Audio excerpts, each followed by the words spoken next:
रात का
बिनु बाली बकता बड़ जोगी।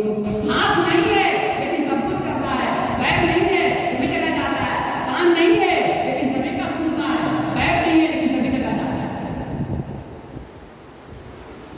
आप इस परमात्मा को जानने के लिए आपको क्रिया का अभ्यास कर। आत्मा का क्या है? वो हाथ में है नहीं है, लेकिन आप नहीं देखते हैं। अगर एक बार तो देख ले उसके स्वरूप को, तो देखे बने न देखते अंधे पहले खुला है। जो एक बार उस आत्म स्वरूप का दर्शन कर लिया है, फिर उसके बिना रह भी नहीं सकता। लेकिन गुरु से प्रेम और प्यार कैसा होना चाहिए? जैसे प्रेम का प्रेमी से करता है, उसके बिना बेचैन रहती है, उसके बिना चैन नहीं मिलता है। कब उससे बात करें, कब देखें? अगर मोबाइल बंद हो जाता था पहले तो स्त्री कुछ में जाती थी, उधर गई इसी तरह से बात हो। तो जिस तरह से प्रेम का अपने प्रेमी के लिए जैसे एकदम परेशान हो जाते हैं, व्यक्त हो जाते हैं, विवर हो जाते हैं, उसी तरह से एक शिष्य को अपने गुरु के लिए होना चाहिए, तब वो परमात्मा आपके पास हो जाए। ऐसी तरह ऐसी विमलता अगर आपके अंदर प्रकट हो जाए तो गुरु तो आपके घर आ जाता है। आप ही का तो घर है, नहीं तो इसमें बहुत टेंशन है। भगवान कहते हैं कि जिसके पास काम नहीं हो, क्रोध नहीं हो, लोभी नहीं हो, काम नहीं हो, क्रोधी नहीं हो, भोगी नहीं हो, उसके हृदय में मेरा निवास है। तो बड़ा काम है। हमारे अंदर मोह भी है, क्रोध भी है, काम भी है, ईर्ष्या भी है, द्वेष भी है, कितना भी है। भगवान कहते हैं कि सारी चीज जिसके अंदर नहीं है उसके हृदय में मेरा निवास है। तो सारी हृदय मेरा घर है करने का, लेकिन ये संभव नहीं। दूसरी बात कहते हैं कि किसका शरीर मेरा रहने का जगह है, घर है। जिसको कछु न चाहिए मुझसे सहज सने, कहते कि मैं उसके हृदय में निवास करता हूँ, उसके घर में मेरा निवास स्थान है। किसका?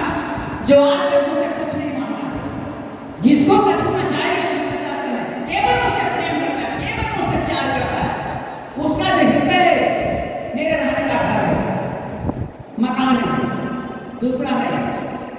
अगर ये भी नहीं है तो हो भी नहीं सकता। पहले वाला भी नहीं होगा, दूसरे वाला भी नहीं होगा, इसलिए कि कोई ना कोई चीज कुछ ना कुछ करते रहते हैं, कुछ ना कुछ मानते रहते हैं। तब भगवान बोले कि एक उपाय और है, अगर ये उपाय अगर कर दोगे तो कोई उपाय करने की आवश्यकता नहीं है। कब? मोह से अधिक बूढ़ी जिया जानी, असर्व भाव से वही सनवानी। जो मुझसे अधिक अपने गुरु की सेवा सद्भाव से करता है, उसके हृदय में मेरा निवास होता है।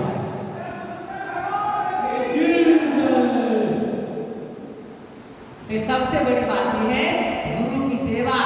गुरु प्रसन्न साहब गुरु प्रसन्न हो जाते तो देवता में जा प्रकृता राम को होई, ता प्रकृता करे सब कोई। राम का मतलब आत्मा राम, और वही गुरु थे। आत्मा है वो गुरु, आत्मा ही गुरु। तो जिस पर ही प्रसन्न हो जाते हैं वो तो अपने से अनुकूल हो जाएगा। नहीं तो जापर कृपा राम के जापर कृपा सब करे सब। जब गुरु जी खुश हो जाएंगे आप पर सब कृपा कर देगा, देवता देव भगवान सब। अगर सब कृपा कर दिए, अब गुरु जी अगर नहीं किए तो वो भी धीरे धीरे भाग जाएंगे। नहीं कुछ नहीं कर पाएंगे, वे भाग जाएंगे कि जो अपने गुरु का कहो नहीं किया तो मेरा कैसे हो सकता है। तो परमात्मा हमसे ज्यादा बुद्धिमान है ना, वो समझता है कि अपने गुरु का नहीं है तो मेरा कैसे हो सकता है, इसलिए वो भी छोड़ के आपको भाग जाएगा। इसलिए हमेशा गुरु को कैसे हमारे गुरु जी खुश रहेंगे, कैसे प्रसन्न रहेंगे, बस इसी की योजना बनाते रहना है, बस अब कुछ नहीं। लेकिन हम ज्यादा ही बहुत संसार में हो जाते हैं। नहीं, संसार तो आएगा जाएगा, नश्वर है, ये शाश्वत नहीं है। इसलिए ये शाश्वत को प्राप्त करने के लिए, इन नश्वर को प्राप्त करने के लिए शाश्वत का त्याग नहीं करना चाहिए। संसार को प्राप्त करने के लिए अध्यात्म को नहीं त्याग करना चाहिए। ये तो ऐसा करेगा, आपका प्रारब्ध है, पूर्व जन्म में आपका किया हुआ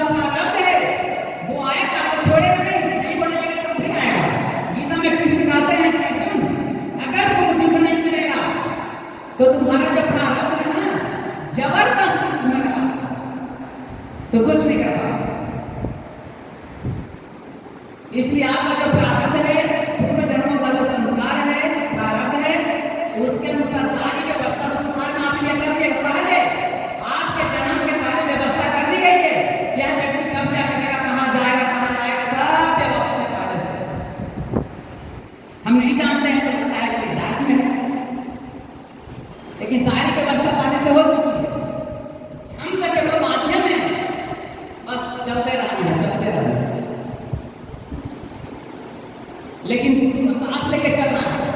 नहीं दूर ना है, आपको देखा हुआ है नहीं, वह जगह भी अनजान जगह जाना है और दूरी भी कितनी है वो भी मालूम नहीं है। तो एक साथी बनाना है। नहीं किसको, गुरु जी को। जब गुरु जी साथी किसको बनाते हैं, जैसे आगे यहाँ आना है तो जो पहले से आ चुके हैं आज तो कम साथी बनाएंगे, अभी तो यहाँ तक पहुंच गए। तो जो उस परमात्मा तक चल करके पहुंच चुके हैं, ऐसे गुरु को अपना साथी बना लीजिए ताकि वहां तक पहुंचने में आपको टाइम नहीं लगे और सफलतापूर्वक वहां पहुंच जाए।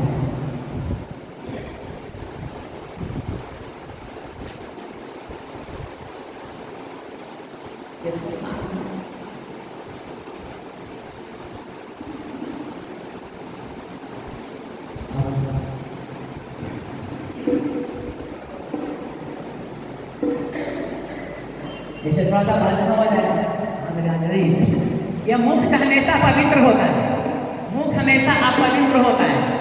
नहीं तभी पवित्र होता है जिस दिन आप जो है नाम लेते हैं। तो देखिए नाम कब होता है, नाम जिस दिन को प्राप्त हो गया उस दिन आपको नाम मिल जाएगा। ये तो नाम है, संसार में कीर्तन चल रहा है, कीर्तन वाला नाम है, लेकिन वो नाम कब प्राप्त होगा, जब 10वें दरवाजा 10वीं गली से जब आपको मिल जाएगा तो नाम आपको प्राप्त हो जाएगा। तो नाम प्राप्त हो जाएगा तो फिर वो कुछ नहीं करना पड़ेगा। कर्मातीत अवस्था इसका नाम है। जिस दिन को नाम प्राप्त हो गया आपका कर्म समाप्त हो गया।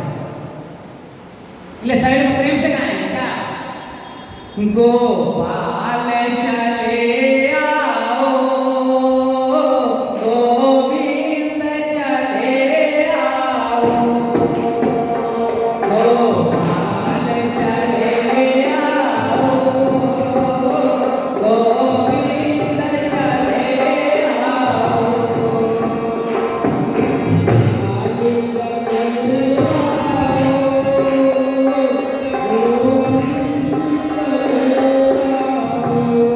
अगर आप इसको ऐसे समझ सकते हैं, गोपाल, गोविंद, गोपी, गो का मतलब इंद्रियां होती है, गो का मतलब इंद्रियां होती है।